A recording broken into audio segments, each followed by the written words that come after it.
Hello बच्चों, YouTube channel study के पर आज हम वास्तविक संख्या में दूसरी प्रश्नावली को पढ़ेंगे। तो ध्यान दीजिएगा।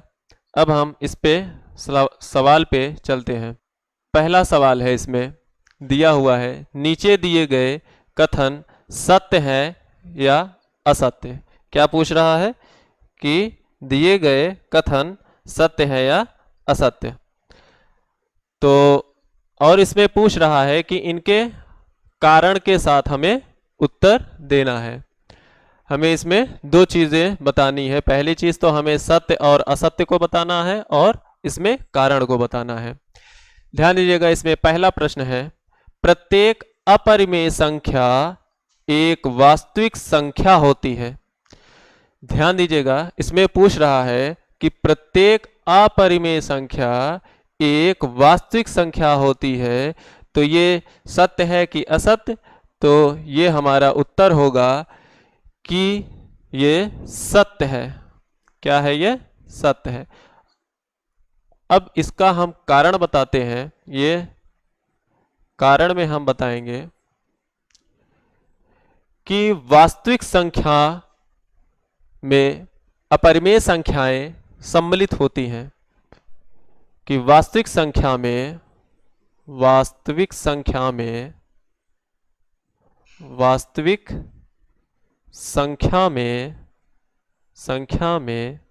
सभी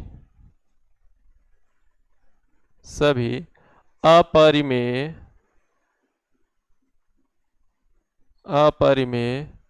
संख्याएं सम्मिलित होती हैं।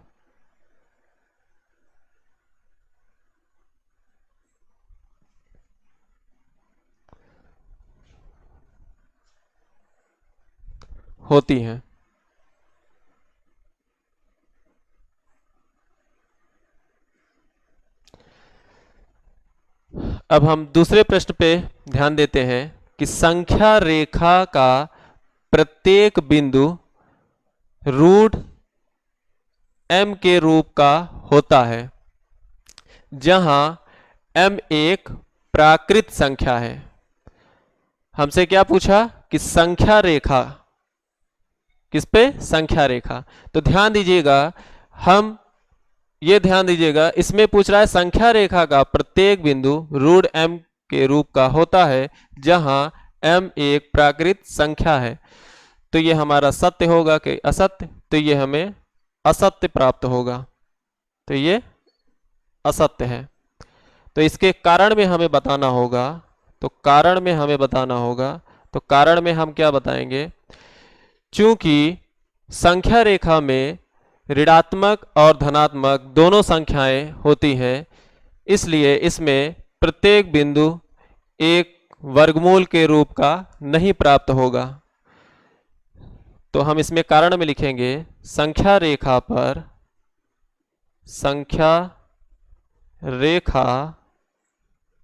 पर धनात्मक व ऋणात्मक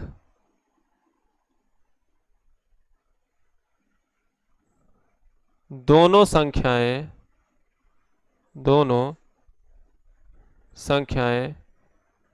प्राप्त होती हैं।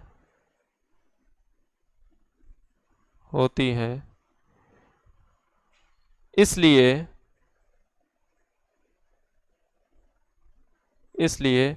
प्रत्येक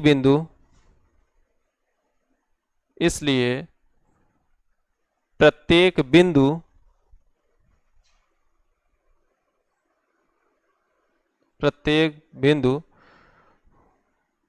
वर्गमूल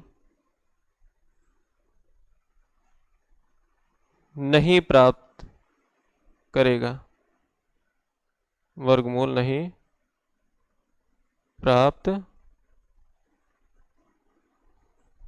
करेगा।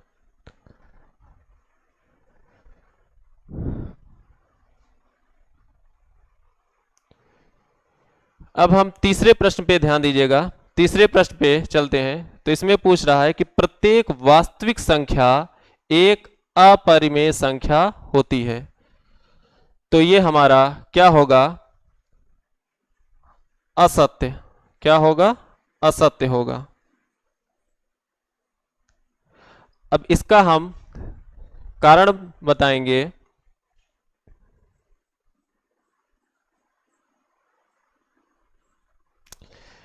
कि वास्तविक संख्या, हम जानते हैं कि वास्तविक संख्याएं जो होती हैं परिमेय और अपरिमेय संख्याओं से मिलकर के बनती हैं।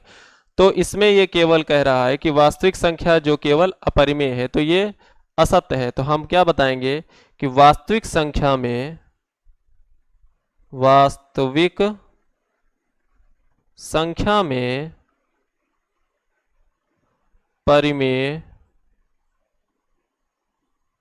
व अपरिमेय संख्याएं सम्मिलित होती हैं।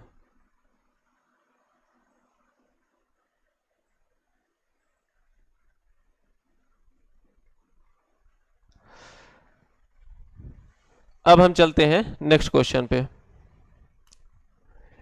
नेक्स्ट क्वेश्चन में प्रश्न दूसरे में पूछ रहा है कि क्या सभी धनात्मक पूर्णांकों के वर्गमूल अपरिमेय होते हैं? यदि नहीं तो एक ऐसी संख्या के वर्गमूल का उदाहरण देना है हमें। क्या देना है? उदाहरण। उदाहरण दीजिए जो एक परिमेय संख्या है। तो इसमें हमसे पूछा है कि क्या सभी धनात्मक पूर्णांकों के वर्गमूल अपरिमेय होते हैं? तो हम इसका उत्तर देंगे सभी धनात्मक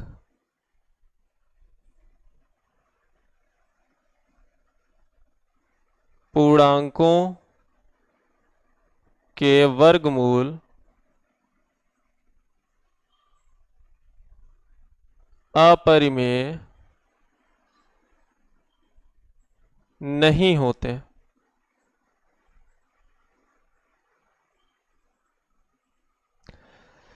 अब हमें उदाहरण द्वारा इसे दिखाना है।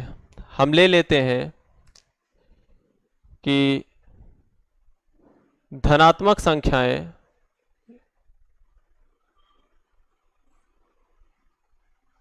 धनात्मक पूर्णांक 1 2 3 4 5 आदि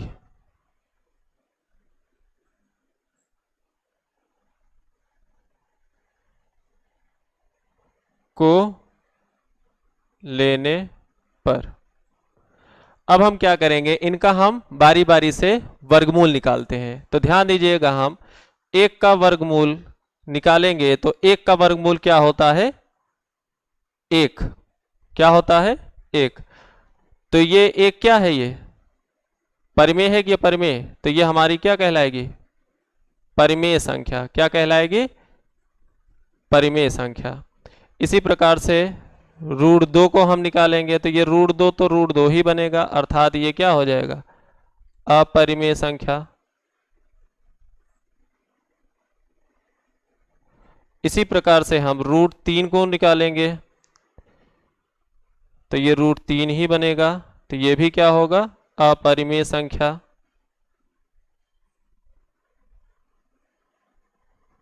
√4 को हम निकालते हैं तो ये हमारा √4 2 × 2 के रूप में लिख करके ये वर्गमूल से बाहर निकल जाएगा, अर्थात ये हमें प्राप्त होगा 2। तो ये हमारा क्या हो गया? परिमेय संख्या। तो इसमें देखिए हमें पूछा है कि एक उदाहरण देना था।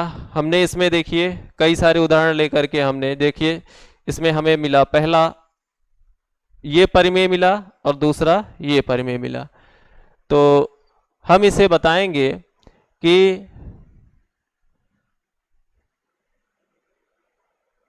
एक 4 का वर्गमूल वर्गमूल हमें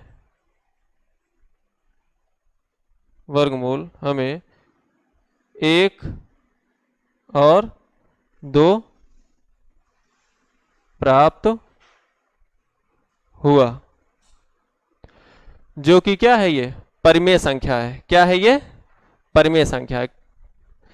अब हम चलते हैं नेक्स्ट क्वेश्चन पे। इसमें पूछ रहा है तीसरे प्रश्न पे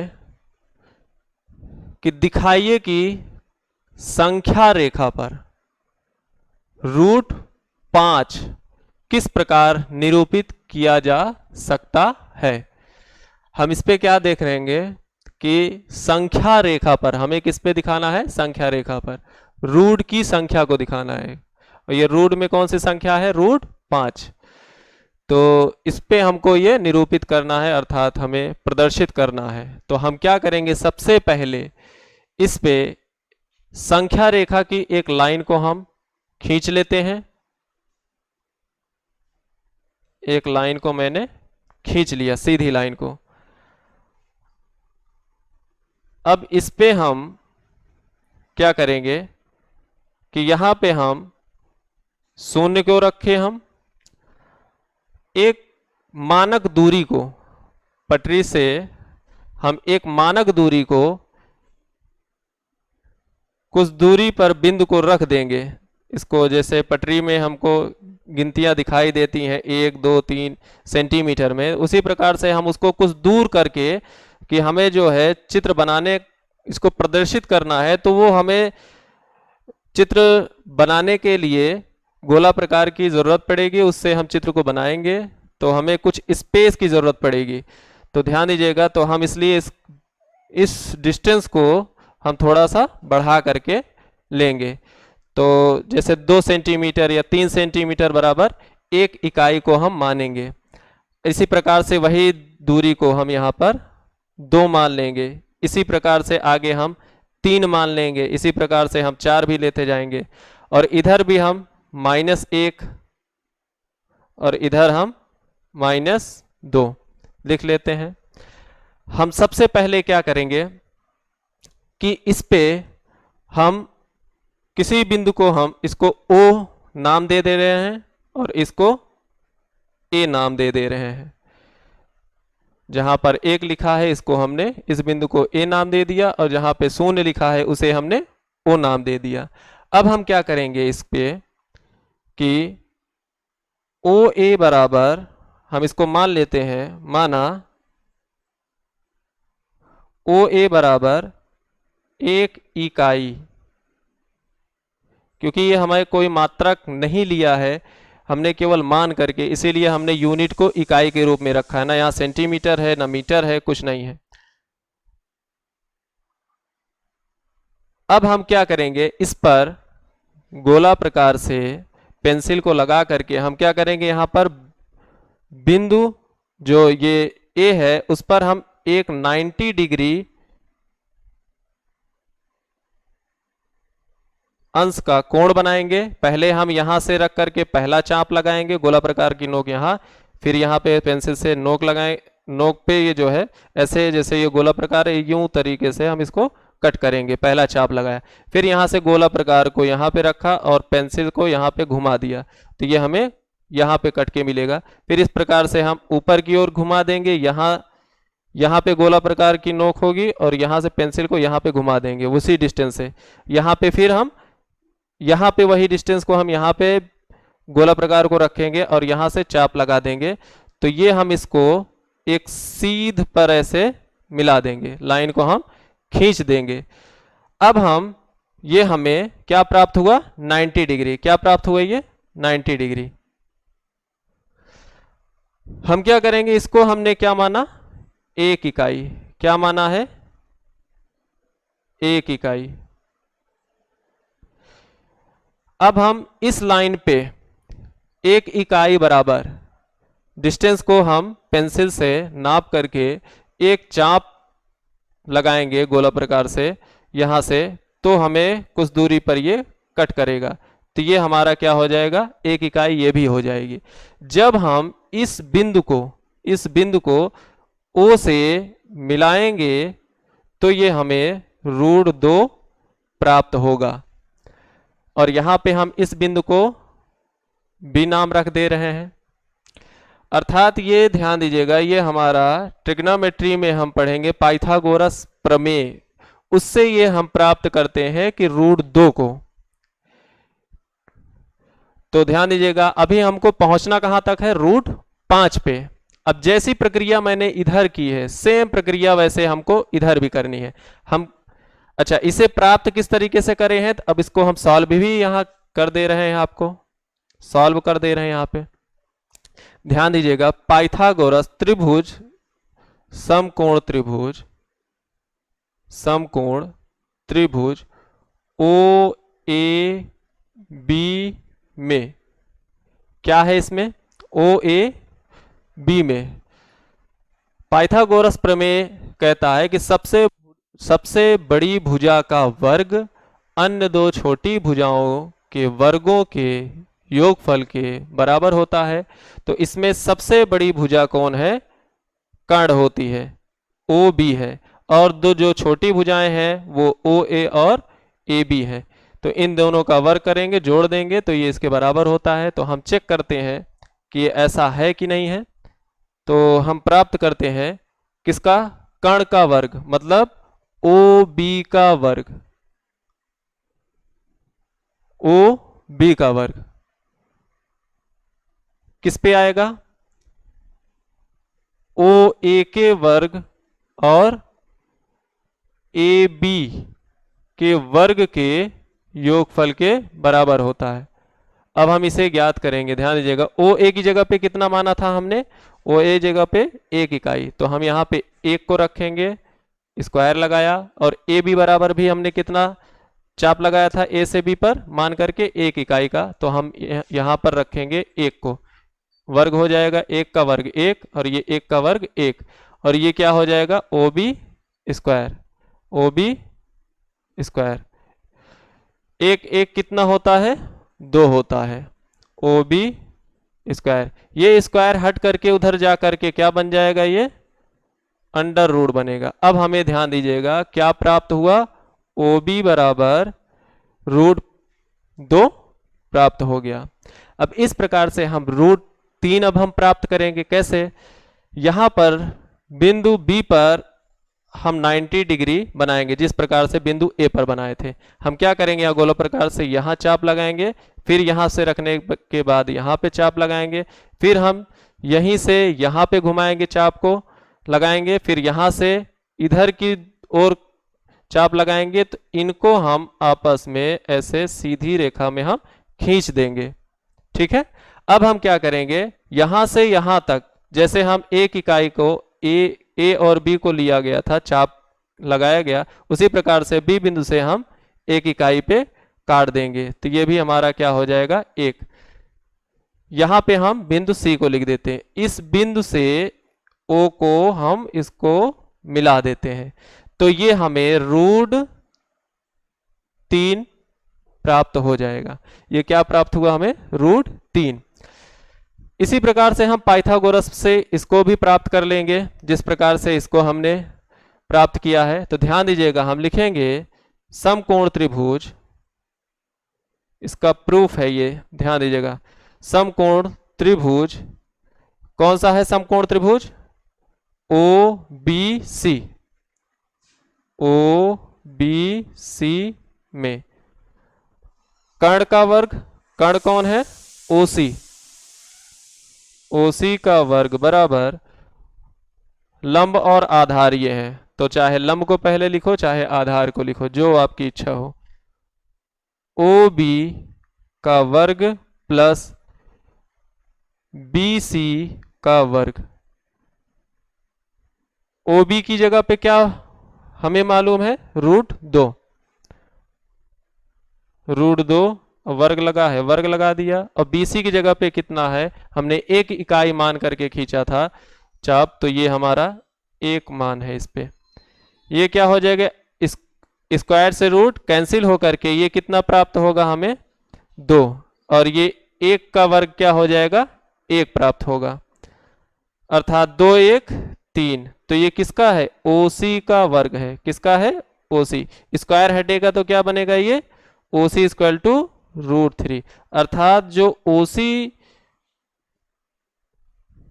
OC ये जो है हमारा वो कितना प्राप्त हुआ? √3। इसी प्रकार से हम अब √4 पे पहुंचेंगे। देखिए अब धीरे धीरे पहुंच रहे हैं। √2 पहुंचे, √3, इसी प्रकार से √4, फिर √5 पे हम पहुंचेंगे। प्रक्रिया थोड़ी बड़ी है लेकिन आसान है। हम क्या करेंगे? अब इसी पे वही प्रक्रिया को फिर हम काम करेंगे। 90 डिग्री यहाँ पे हम बनाएंगे। यहाँ पे वही काम किया मैंने, फिर यहाँ पे चाप लगाया, फिर यहाँ पे मतलब 90 डिग्री हम यहाँ पे बनाएंगे। फिर ये हमें एक सीधी रेखा प्राप्त हो जाएगी। अब हम यहाँ पे रख देते हैं D नाम। क्या रख देते हैं? D। इस यहाँ पे एक जो है क्या बोलते हैं, C से 1 इकाई बराबर जहां पे हम काटेंगे उस बिंदु को हम D रखेंगे। ये हमारा कितना हो गया? 1। यहां से यहां तक हमारी डिस्टेंस कितनी हो गई? 1 हो गई इकाई। अब हम इसको जब हम इस पे मिलाएंगे तो ये हमें कितना प्राप्त होगा? √4। कितना प्राप्त होगा? √4। ध्यान दीजिएगा क्या प्राप्त होगा बच्चे? √4। इसको आप स्क्रीनशॉट ले लीजिए तो हम इस पे आपको √4 को भी इसी प्रकार से आपको बता दें। ध्यान दीजिएगा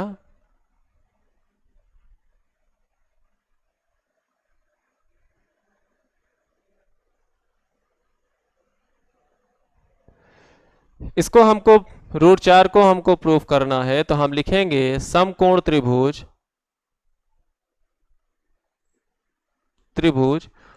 OCD में क्या मिला? OCD में ये 90 डिग्री बनते चले जा रहे हैं, ये सब 90 डिग्री हैं। तो ध्यान दीजिएगा इसमें हमें क्या मिला? कर्ण का वर्ग अर्थात OD का वर्ग बराबर OC का वर्ग प्लस CD का वर्ग। OC की जगह पे कितना है? √3 का वर्ग। CD की जगह पे क्या है? 1 इकाई। अब हम इसको स्क्वायर से रूट कैंसिल करेंगे, ये दोनों हट जाएगा तो ये हमें क्या प्राप्त होगा? 3। और ये क्या प्राप्त होगा हमें? 1 का वर्ग 1 होता है। ये हमें OD का वर्ग बराबर 3 को 1 में जोड़ दिया जाए तो ये प्राप्त हो जाएगा 4। और ये जब OD का वर्ग हटेगा तो ये रूट बनेगा। 4 का जो होता है वर्गमूल, इसे हम 2 गुणे 2 अर्थात वर्गमूल से बाहर निकल जाएगा तो ये आ जाएगा 2। OD बराबर 4। अब ध्यान दीजिएगा ये 2 भी है और √4, दोनों चीजें वही है। ध्यान दीजिएगा दोनों चीजें वही है। अब यहाँ पे √4 है, हम इसको 2 भी दिखा सकते हैं। ध्यान दीजिएगा इसे हम 2 भी बता सकते हैं, ये चाहे √4। ठीक है, अब हमें ये क्या प्राप्त हो गया? √4। आप यहीं तक उत्तर लिखिएगा, इसकी आवश्यकता नहीं है। अब हम √5 को दिखाने के लिए फिर वही प्रक्रिया को दोहराएंगे। क्या करेंगे? यहाँ पे 90 डिग्री को हम बनाएंगे। 90 डिग्री को हमने बनाया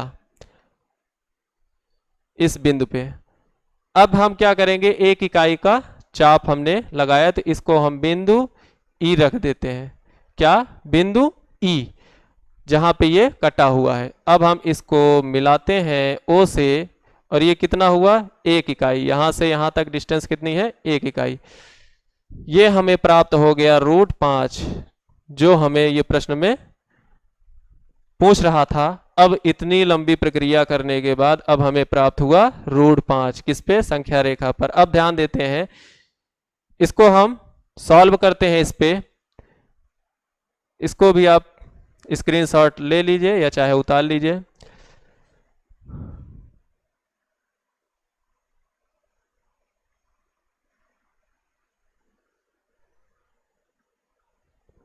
इसमें हम ध्यान दीजिएगा लिखेंगे त्रिभुज ODE